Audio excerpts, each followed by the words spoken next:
Olá, pessoal, tudo bem? Bem-vindo ao Entre Amigos, o lugar onde a gente aprende junto sobre o amor de Deus.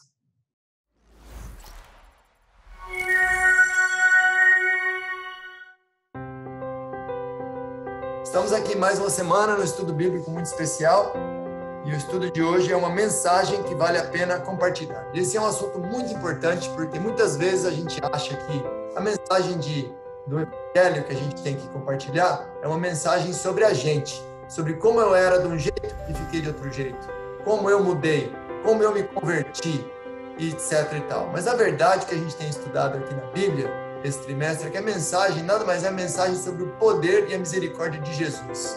Então, nós temos que aprender como a gente se insere nessa mensagem para que a gente possa ajudar a Cristo e não trabalhar contra Ele. Então, hoje eu estou muito feliz de ter amigos aqui, pessoais meus, que já compartilharam comigo muitas vezes a lição e pessoalmente ajudaram na minha jornada cristã, na minha conversão. Tenho o pastor Enilson, temos o Dalton Mastrocola e a Rose Rodrigues, 3 grandes amigos, pessoas que estão na jornada há muito tempo, e tenho certeza que a gente vai ter uma discussão muito legal hoje para a honra e para a glória de Deus. Então, eu iria pedir para o Dalton fazer uma oração para a gente. Dalton, você não ora para a gente começar? Querido bom Deus, amado Pai, nós entregamos as nossas mentes nas Tuas mãos agora para compartilhar a Tua palavra, que o Teu Santo Espírito possa estar em nosso meio, que possa usar esse meio de comunicação para compartilhar com outros a Tua mensagem e o Teu recado para essas horas finais que nós estamos vivendo da história desse mundo. Nós entregamos as nossas vidas nas Tuas mãos, pedindo perdão dos nossos pecados. Em nome de Jesus. Amém.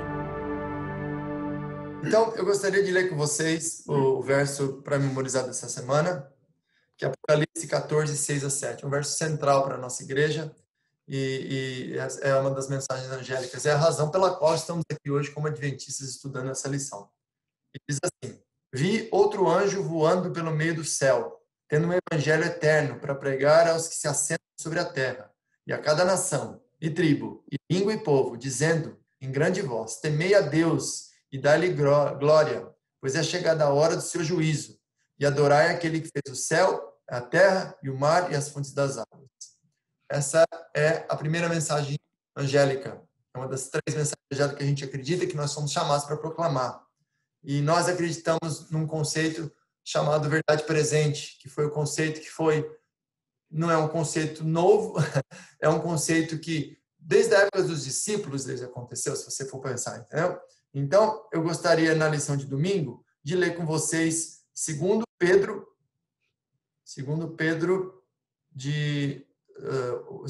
1, o verso 12, que diz assim: Por esta razão, sempre estarei pronto para trazer-vos lembrados acerca dessas coisas, embora estejais certos da verdade já presente convosco e nelas confirmado.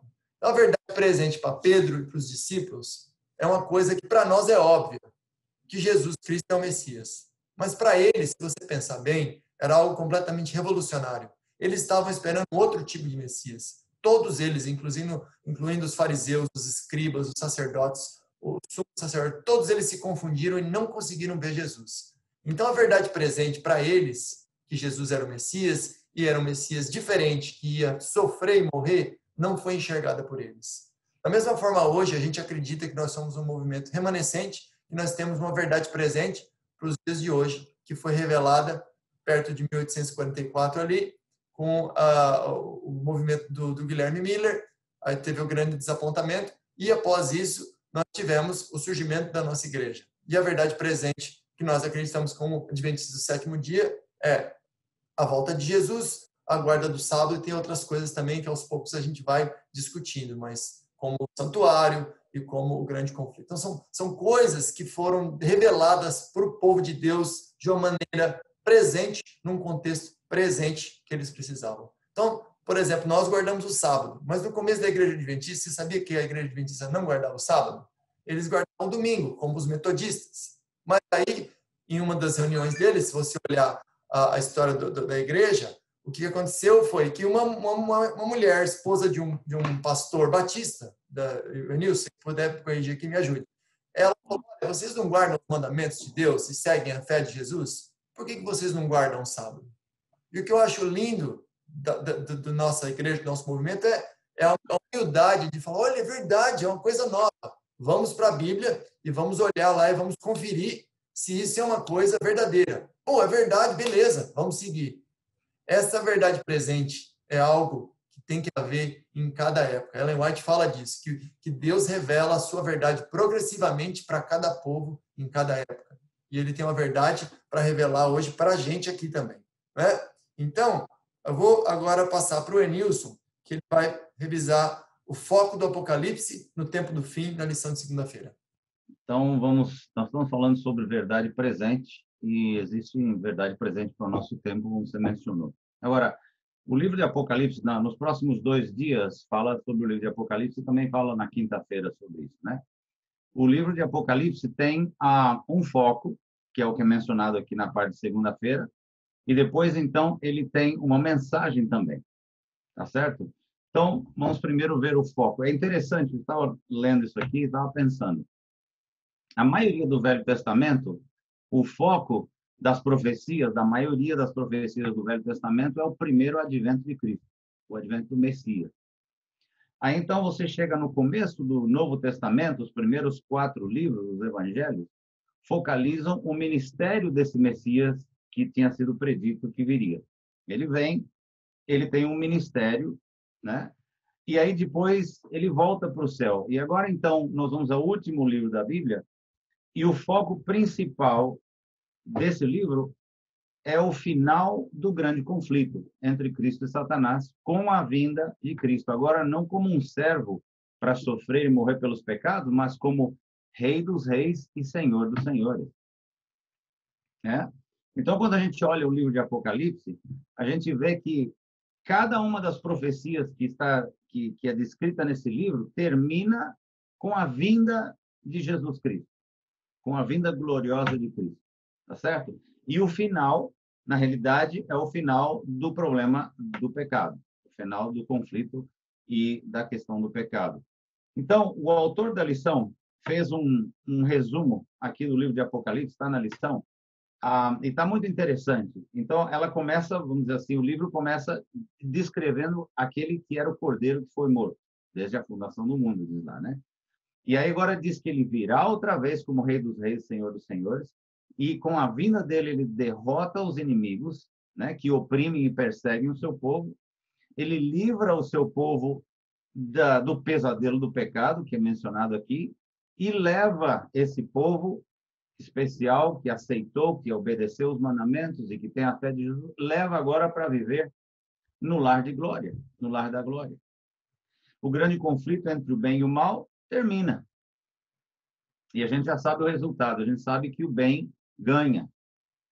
E agora pertence a nós a escolha de que lado vamos estar. Lembra que o caminho, esse caminho é um caminho estreito, ele exige certos sacrifícios, ele exige que a gente deixe de lado algumas coisas e etc. E o outro caminho é um caminho largo, agradável, prazeroso, mas leva ao final que a gente já sabe, leva à morte, né? Agora, o interessante também é que no livro de Apocalipse, Jesus faz um apelo à humanidade, né? Através do servo, através de João. Ele apela à humanidade para que a gente aceite a mensagem do Evangelho, para que a gente obedeça à verdade e nos preparemos para essa volta. Quando a gente tem alguém que está vindo para casa, nesse final de semana nós subimos para ver a nossa filha, já faz uns 3 ou 4 dias que ela está se preparando para a nossa chegada. Agora, o Rei dos Reis, Senhor dos Senhores, está vindo. O que nós estamos fazendo para nos prepararmos para a chegada do Rei do Universo, do nosso Deus, aquele a quem nós estamos aguardando, né? Então, esse é o convite. Ele nos convida a aceitarmos essa mensagem e a nos prepararmos para a sua vinda. Agora, o interessante também é que a gente nota através do livro que não é só nós que devemos estar ansiosos pela vinda de Jesus. Ele também está ansioso para vir nos buscar. Essa é uma parte que nós quando fomos visitar nossa filha, a gente estava ansioso por chegar lá, por visitá-los. É a mesma coisa. Deus está ansioso por por enviar a Cristo, vai, busca. Vai buscar aqueles por quem você deu a vida, por quem você morreu, né? Por os que te aceitaram. Então, esse é o ponto, esse seria, vamos dizer assim, o foco principal do livro do Apocalipse, que é a vinda de Cristo para nos buscar, para buscar os seus escolhidos, o término do pecado e levar os seus escolhidos salvos, tanto os vivos como os que agora estão mortos serão ressuscitados para um lar eterno, o lar da glória. Tá certo? Agora, o outro ponto que é mencionado aqui, na parte de terça-feira, é a mensagem do Apocalipse para o nosso tempo. Para o tempo no fim. Eu creio que estamos vivendo no tempo do fim, então a mensagem é para o nosso tempo. E menciona aqui que o centro do Apocalipse, dessa mensagem, é o capítulo 14. Agora, o capítulo 14 é bem conhecido por causa das mensagens angélicas, né? Que, na realidade, são 4. Se você olha lá, tem a primeira voz, a segunda voz, a terceira voz e tem a quarta voz. Tá certo? Mas as mensagens a ênfase são as 3 primeiras mensagens angélicas. A quarta mensagem simplesmente diz: bem-aventurados aqueles que dormem no Senhor, as suas obras o seguem. Certo? Então, aqueles que dormem no Senhor estão aventurados, é um sono. Muito bem. O interessante é que o autor escolheu a segunda parte do livro, começando com o verso 14, para descrever algumas coisas do que acontece com relação à segunda vez. O que vai acontecer quando Cristo vier pela segunda vez? Então, você encontra aqui que existe uma parte do verso 14 ao 16, fala da ceifa. Haverá uma ceifa. E aí, dos versos 17 ao verso 20, fala da vindima, ou vindima. São grãos, né, e uvas. Agora, se você presta bem atenção, você vai ver que na primeira parte lá, a ceifa representa, vamos dizer assim, a salvação. E a vindima representa a destruição. Então, os dois, há 2 foices nessas 2 partes aí, e a foice está bem afiada. As foices estão bem afiadas. O interessante é que diz assim: sobre uma nuvem branca estava sentado um semelhante ao Filho do Homem. Quem é o semelhante ao Filho? Quantas vezes Cristo se referiu ao seu título como Filho do Homem? Tá certo? Então, nós sabemos que quem está assentado nessa nuvem é Cristo. Ele tem uma coroa de ouro e na sua mão ele tem uma foice afiada. Então, diz assim: um anjo sai do santuário e diz em grande voz a esse que está sentado na nuvem: ceifa a terra, visto que a seara da terra já amadureceu. Então, há um recolhimento da seara. Okay? Agora, a mesma coisa acontece com as uvas. Só que você vai notar que do santuário não é aquele que é semelhante ao Filho do Homem, o que sai do santuário é um anjo. E esse anjo sai com a foice afiada também. Aí sai outro anjo e diz para ele: pode passar a foice na terra? Aí diz assim: porque as suas uvas já estão maduras. Agora, como é que nós sabemos que as uvas representam aqueles que não estarão sendo salvos? Porque no final, aqui no verso 19, diz assim que: então o anjo passou a sua foice na terra, vindimou a videira da terra e lançou-a no grande lagar da cólera de Deus. Isso aí não é bom, né? Entende? A primeira parte não tem nada a ver com cólera, não tem nada, tem simplesmente que ver com ajuntamento do grão. E agora essas uvas representam, e se continua lendo aí, você vai ver o verso 20, ainda fala mais sobre questão de sangue, etc. Então, quando Cristo vem, há uma ceifa, há um grupo que é salvo e há um grupo que não é salvo, que não será salvo. Tá certo? E que representa a redenção dos justos e a destruição dos ímpios. Isso acontecerá com a segunda vinda de Cristo. Então, aí o autor volta novamente às 3 mensagens angélicas, fazendo menção da primeira, que é extremamente importante, que é o verso áureo que o João leu, né? Que viu o anjo voando pelo meio do céu, tendo um evangelho eterno, que é o evangelho de Jesus Cristo, da salvação. E aí ele nos chama, esse evangelho, na realidade, é para pregar a todo mundo, e aí, então, ele nos chama a temer a Deus, dar glória a ele, né? E porque a hora do seu juízo é chegada. E aí diz assim, adorai aquele que fez o quê? Adorai o Criador. Ele fez o céu. Quantos são quem é o Criador? Não quantos, quem é o Criador? Volta lá no Gênesis, você vai ver quem é o Criador.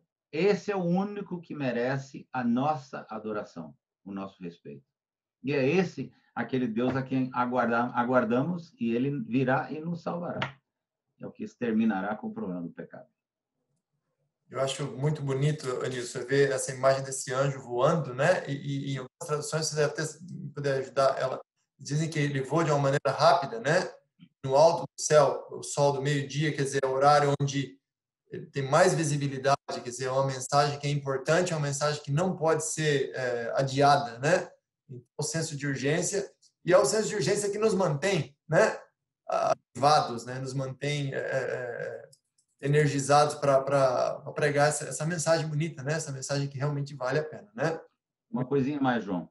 Diga. Aos adventistas do sétimo dia foi dada a incumbência de transmitir essa mensagem. Esse como adventista do sétimo dia, essa é a mensagem que nós temos para trazer na discussão com questão em relação do final do mundo. É uma mensagem específica, direta, e que ninguém mais está pregando essa mensagem. É um privilégio e uma responsabilidade. Eu acho que no contexto de coronavírus e no contexto de todas essas mudanças que estão acontecendo no mundo, não podia ter um tempo melhor para isso acontecer. E eu acho que com isso a gente vai cada vez mais receber o Espírito Santo e começar a ter uma compreensão mais plena dessa verdade, né? Que já é a parte que a Rose vai dividir com a gente, né, Rose? Então, com você agora a palavra, Rose, para falar sobre a compreensão mais plena da verdade nesse contexto apocalíptico. E a lição desse dia diz a compreensão mais plena da verdade. E eu achei muito legal como que o livro de Apocalipse não só é o último livro da Bíblia, mas é a culminação, é o auge da demonstração da graça divina, né? E quando a gente estuda em Apocalipse, no verso 14, verso 6, eu queria ler de novo com vocês. Eu sei que é o verso áureo, mas diz assim: vi outro anjo voando pelo meio do céu, tendo o evangelho eterno para pregar aos que se assentam sobre a terra, e a cada nação, e tribo, língua e povo. Então é para nós, não é para outros. Dizendo em grande voz: temei a Deus e dai-lhe glória, pois é chegada a hora do seu juízo. E adorai aquele que fez o céu e a terra e o mar e as fontes das águas. E nesses dois versos é um resumo de todo o grande conflito. Começando pelo primeiro anúncio do anjo, né? Ele não falou baixinho, ele falou em grande voz. É uma coisa importante, é uma coisa que cabe a todo mundo saber. E ele diz: temei a Deus e dai-lhe glória. E temer a Deus não é ter medo. A palavra grega que foi usada nesse verso para dizer temor, não sei se eu estou pronunciando certo, mas se fala fobeia, e quer dizer reverência, respeito, e mais do que isso, ela representa lealdade, submissão a uma autoridade. Tira de nós como centro da atenção e põe o centro da atenção em Deus, a quem pertence o temor, a reverência. Só essa mensagem, sozinha, ela já é um conflito entre a mensagem da nossa vivência de hoje, da nossa cultura de hoje, que é ter o ser humano como centro das atenções. Todas as comodidades, todos os entretenimentos, tudo que a gente vê ao nosso redor é para centralizar, é para ter o nosso ser como centro das atenções. E não foi exatamente esse a causa do começo do grande conflito. Existia, né, Satanás querendo tomar o lugar, querendo tomar o trono daquele a quem pertencia.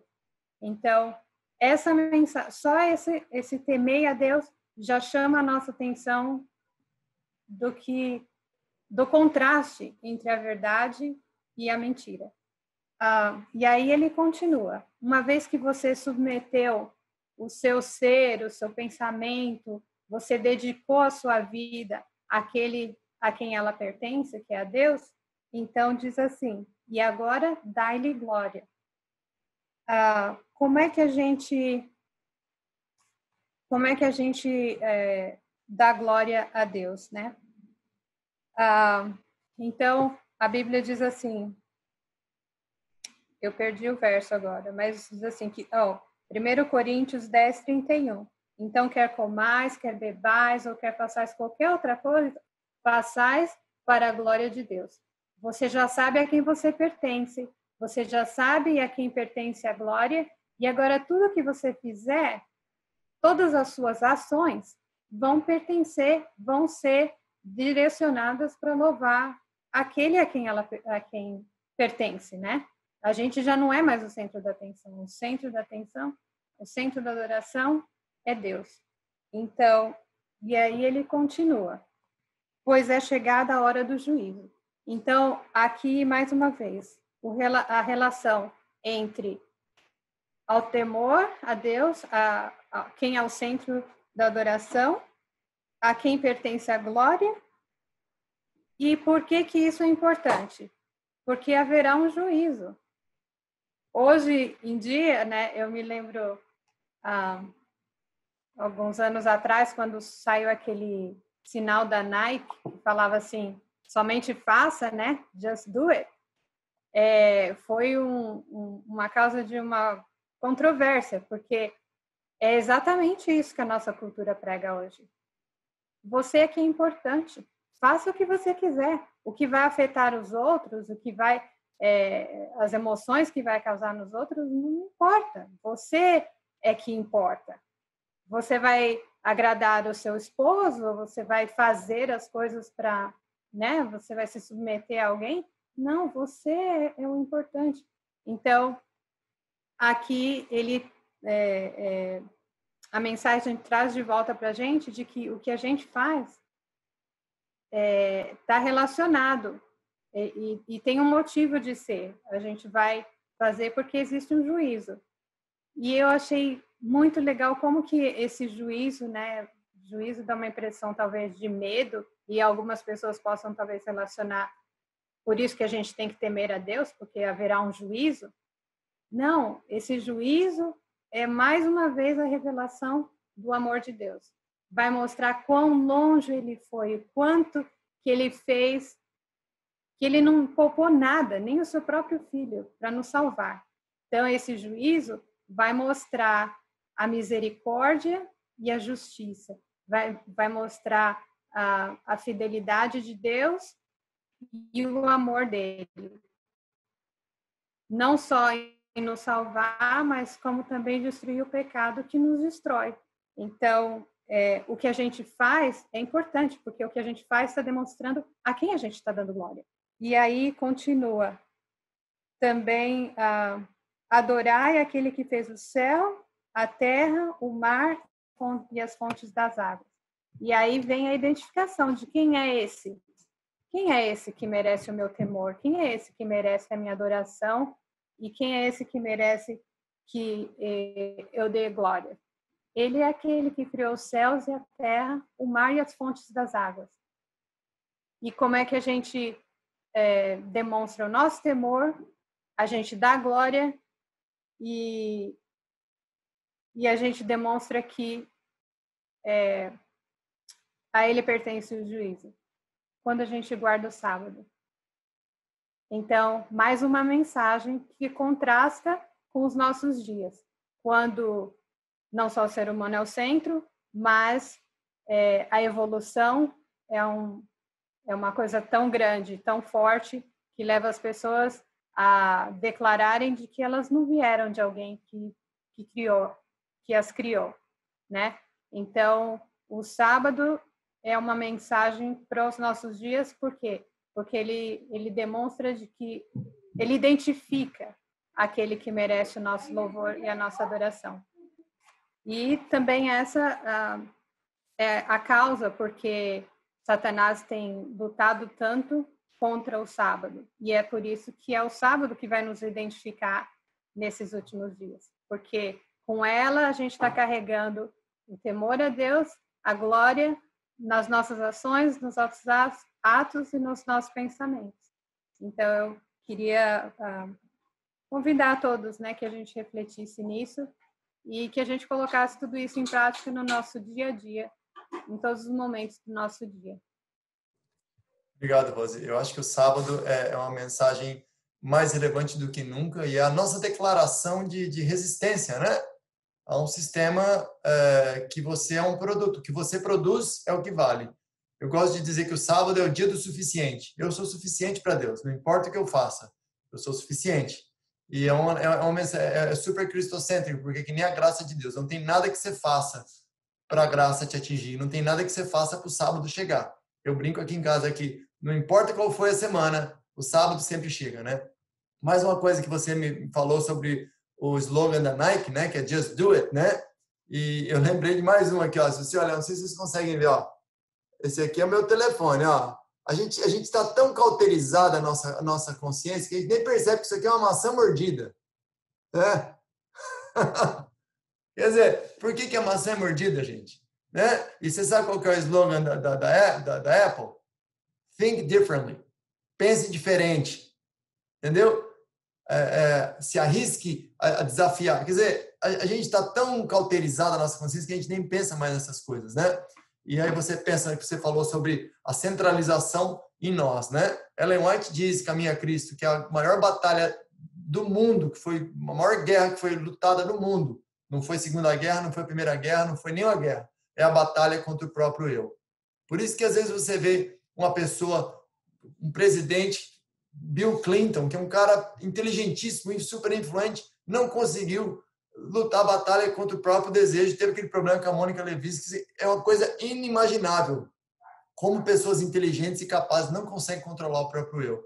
Então, eu acho que o iPhone, o iPad, o iMac, é tudo I. Então, são coisas que vão entrando na nossa consciência e a gente nem se liga, né? E eu acho que o mundo está pronto para essa coisa centralizada dessa ordem mundial. Se você pensar no inglês como uma língua universal, o software, quer dizer, a linguagem de desenvolvimento, o mundo inteiro fala sobre linguagem de desenvolvimento na mesma linguagem.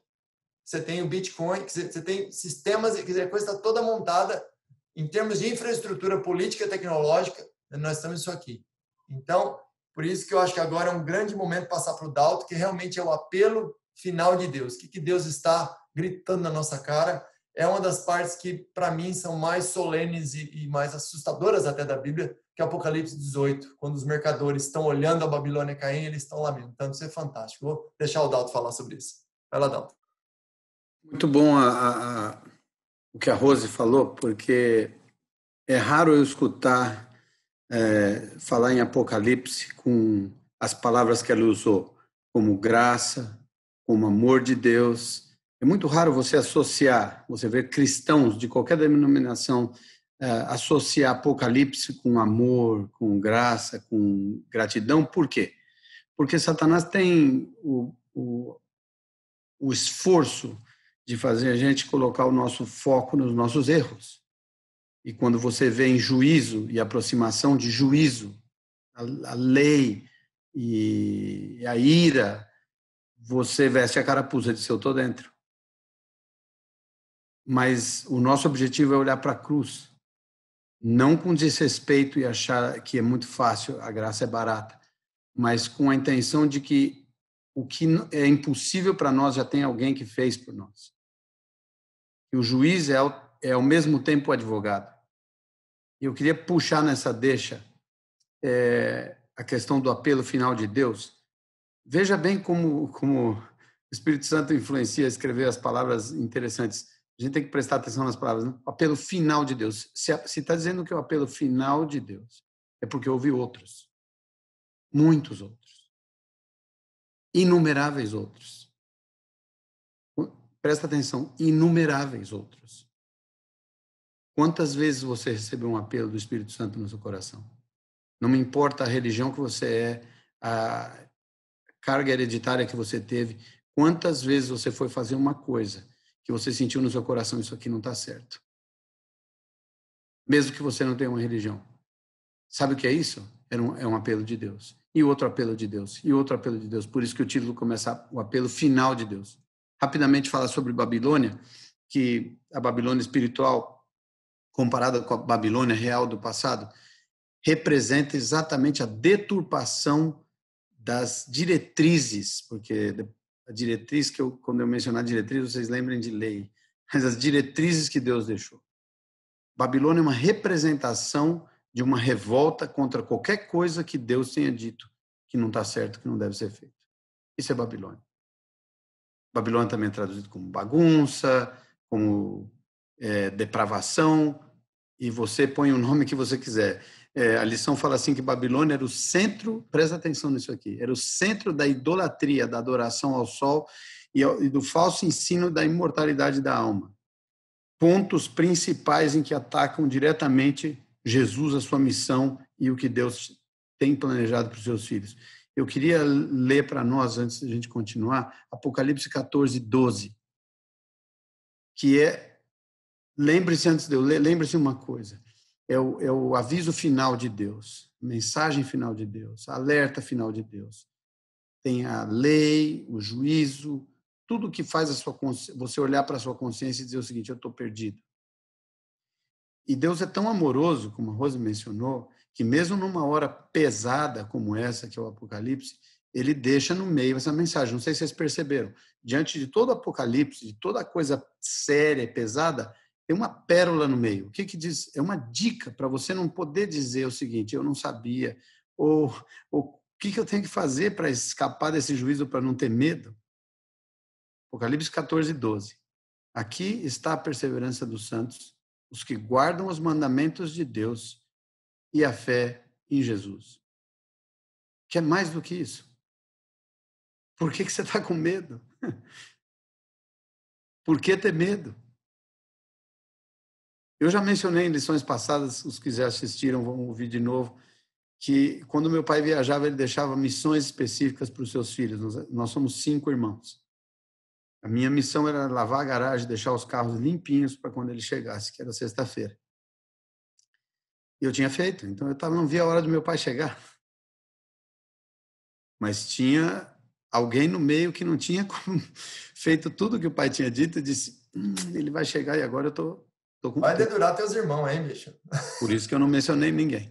Então, o que acontece, interessante que nessa questão de Apocalipse 14, 12 é uma dica interessante, porque aqui diz o seguinte: aqueles que ele veio buscar e que não estão com medo se referem a Apocalipse 14, 12. Aqui está a perseverança dos santos. O que é perseverança? É todo dia você levantar e dizer o seguinte: eu quero passar 24 horas sem pecar. Eu peco, faço errado, me ajoelho, peço perdão a Deus, peço para o Espírito Santo me ajudar a melhorar no outro dia de novo. Isso é perseverança, no outro dia de novo, e no outro dia de novo, e no outro dia de novo, até o final da sua vida, ou até Jesus voltar. Isso é perseverança. Quando diz santos, é porque você você perseverou no melhor que você podia, o que você não conseguiu, Deus vai completar. Você é santo nele. Não para aqui, não para comparar com alguém e dizer eu sou melhor que você, ou ele olha aquela pessoa como ele é santo. Não é nesse nível que esse verso está falando. Perseverança dos santos é aquela pessoa que se separou da Babilônia, que levantou uma bandeira dizendo o seguinte: eu não vou seguir isso. Mas o mais importante é a dica. Como que você consegue? Guardam os mandamentos de Deus e a fé em Jesus. Por que está ligado essas duas coisas? Porque os mandamentos de Deus ficam muito pesados, incluindo o sábado, que foi mencionado na lição, e a Rose também mencionou. Os mandamentos são muito pesados se você se concentrar nos mandamentos. Se você se concentrar em quem deu o aviso, lembra no começo da lição, do dia, como é que fala? No começo do dia, o apelo final de Deus. O apelo final de Deus. Apelo não é um castigo. Apelo não é uma bronca. Apelo é uma insistência carinhosa. Não faz isso. Não vai nesse caminho. Eu tenho um lugar melhor para você. Eu estou voltando. Isso é um apelo. Os mandamentos são diretrizes para você conseguir atender o meu apelo. Mas se você me amar, o que a Bíblia diz? Se me amardes, guardareis os meus mandamentos. É difícil guardar os mandamentos? Se você amar ele, não. Porque você não vai querer fazer nada que desagrada a quem escreveu os mandamentos. Os mandamentos, Deus não... Guardem isso na mente. Deus não precisa dos mandamentos. Quem precisa dos mandamentos somos nós. Desce a serra e está escrito na curva, 30 por hora. Você vai a 50, você passa o guardrail, você vai cair lá atrás e vai se machucar. Por que a gente tem que pensar nas leis físicas naturais de hoje, mas os mandamentos a gente enxerga como uma bronca, um castigo, uma proibição, uma série de coisas. Sabe, eu achei interessante um texto da escritora Ellen White, que ela diz assim que você só vê os mandamentos como proibição quando você quer fazer o que não está escrito lá, o que está dizendo lá para não fazer. Olha que interessante. Só é proibição se você quer fazer o que está dizendo lá que não é para fazer. Só que tudo que está escrito lá são bênçãos, incluindo o sábado. O sábado não é somente um dia de descanso para mim. O sábado é a minha assinatura de um contrato com o dono do universo dizendo o seguinte: eu entendo que o Senhor colocou isso para ser um elo de ligação entre eu e o Senhor. Então nós vamos andar junto todos os dias, mas no sábado vai ser aquele encontro mais gostoso, que a gente tem menos tempo, dedicar menos tempo às coisas do mundo e mais tempo para Cristo. Por isso que foi feito assim. Por isso que foi deixado dessa forma. E a mensagem de Deus para os últimos dias, a lição fala, desse planeta agonizante, é a verdade de Jesus e a sua justiça. Ela ecoa pelo céu dizendo, caiu a grande Babilônia, retirai-vos dela, povo meu. E muita gente confunde isso, eu só queria dar uma pincelada, retirai-vos dela, povo meu. Então eu vou sair das cidades grandes, isso é um outro assunto. Mas retirai-vos quer dizer, se afasta do que ela prega. Não se misture com o que ela está dizendo para fazer. Quem é o presidente de Babilônia? É Satanás. Ele é o presidente e governador da Babilônia, Satanás. E quando diz confusão, é porque mistura os mandamentos de Deus com a vida dentro da Babilônia. Então você começa a fazer como os políticos, fazem uma lei e tem uma emenda. E depois tem outra emenda, e tem um jeitinho. E você se acomoda. Não, mas está escrito assim, mas... Então a gente tem que voltar lá no Jardim do Éden, quando apareceu a fruta, que ele diz assim, mas não foi isso que Deus te disse. É a mesma palavra, não muda. E eu vou finalizar dizendo o seguinte. Existem 2 atos de adoração, a lição menciona. Esses 2 atos de adoração concentram-se no dia de adoração de Deus. O verdadeiro sábado e um sábado substituto ou falso. O sábado representa o descanso, a certeza e a segurança que temos em Cristo, nosso Criador, Redentor e Rei vindouro. O dia falso representa um substituto humano, falsificado, fundamentado na razão humana e em decretos feitos por um ser humano. Eu queria terminar dizendo o seguinte: a armadilha da Babilônia é criar mensagens parecidas com os 10 mandamentos e com a mensagem dos 3 anjos de Apocalipse. Existe hoje gente extremamente conhecedor da verdade, extremamente conhecedor do assim diz o Senhor, que é a palavra de Deus, mudando um pequenino detalhe no meio e levando gente de monte junto nessa filosofia. O que nós temos que estar atentos é estudar a palavra de Deus. Estar felizes, por favor, temos que estar felizes. Porque esse é o rei a quem nós aguardávamos. É meu pai que está vindo me buscar. É aquele com quem eu tenho andado todos os dias, cada dia mais perto. E a hora que ele chegar, eu não tenho que temer. Você quer detalhes do Apocalipse, montanhas caindo, qualquer outra coisa que você quer colocar? Tira esse foco. se concentra no apelo final de Deus. Lembra de todos que foram feitos? Lembra do apelo final dele? E você vai poder estar incluído nesses que a perseverança dos santos, os que guardam os mandamentos de Deus e têm a fé em Jesus. Amém, Dalton. Uma imagem que eu gosto muito, agora não, né? Porque ninguém está voando mais no aeroporto, mas quando você vai pegar seus parentes no aeroporto, não sei se já chegou, eu vou estar atrasado, e você vê as pessoas se encontrando assim, a pessoa saindo da... Primeiro que a pessoa... É engraçado, né? Porque a pessoa sobe a rampa com aquela cara de perdido, né? Não sabe onde está, parece que tomou uma surra. Aquela cara tensa, né? Aí você percebe quando a pessoa olha a pessoa que ela conhece, que ela está esperando. Aí a expressão muda, a pessoa sorri e vai e abraça. Eu adoro ver isso. Sempre que eu vou, eu acabo indo antes e vejo esses reencontros. É exatamente o que Dalton falou, né? A volta de Jesus é um reencontro com uma pessoa que você está vivendo dia a dia, mais ou menos, você ora aqui, ora ali, a vida te engole e você não consegue viver plenamente com ela, e vai ser esse encontro que plenamente vai nos conectar com Jesus para sempre, né? Dalton, desculpa. É interessante você ter mencionado o aeroporto, porque eu esqueci, eu ia mencionar, mas eu vi o tempo passando e eu esqueci de mencionar uma coisa. Eu tinha um amigo meu que ia me buscar no aeroporto sempre quando eu chegava do Brasil, para passar a imigração. Ele trabalhava na imigração. E nós passamos a imigração, tudo bem, me aceitaram outra vez aqui dentro e tal. Quando eu estava do lado de dentro, eu vi um pai e um filho se abraçando. E eu disse assim para ele: nossa, que bonito isso, né? Ver o pai assim e o filho se abraçando. Ele disse: bonito porque você está do lado de cá. Essa mesma imagem mudaria dependendo do lado em que você está. E eu lembrei da volta de Jesus. A imagem de Jesus vindo é linda, dependendo do lado que você está. Se você está esperando ou não, né?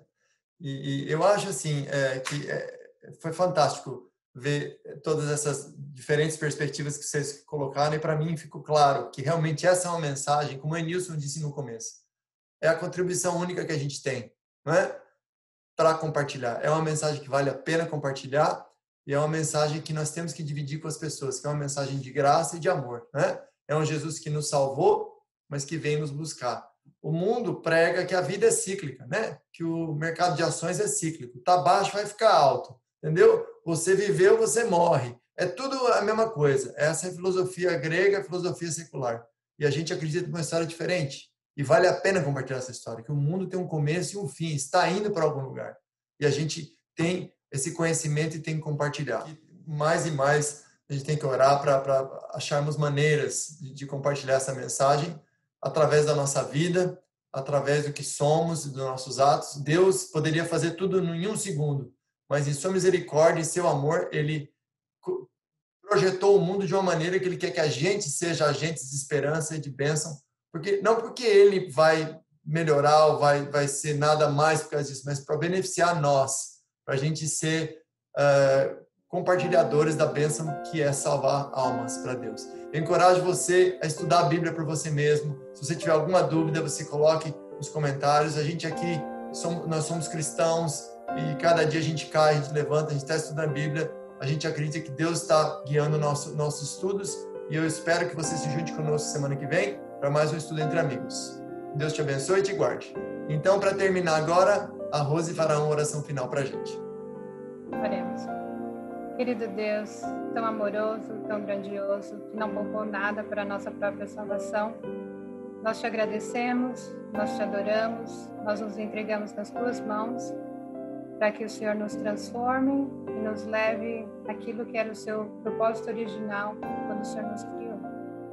Guarda-nos de todo mal, aceita a nossa adoração, seja com cada pessoa que vai ouvir essa mensagem, que o teu Santo Espírito, o mesmo que falou durante essa lição, possa também tocar os corações e transformar vidas.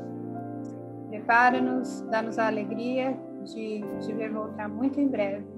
Nós te pedimos e te agradecemos em nome de Jesus. Amém. Amém. Um abraço, pessoal. Fiquem com Deus e até o próximo estudo.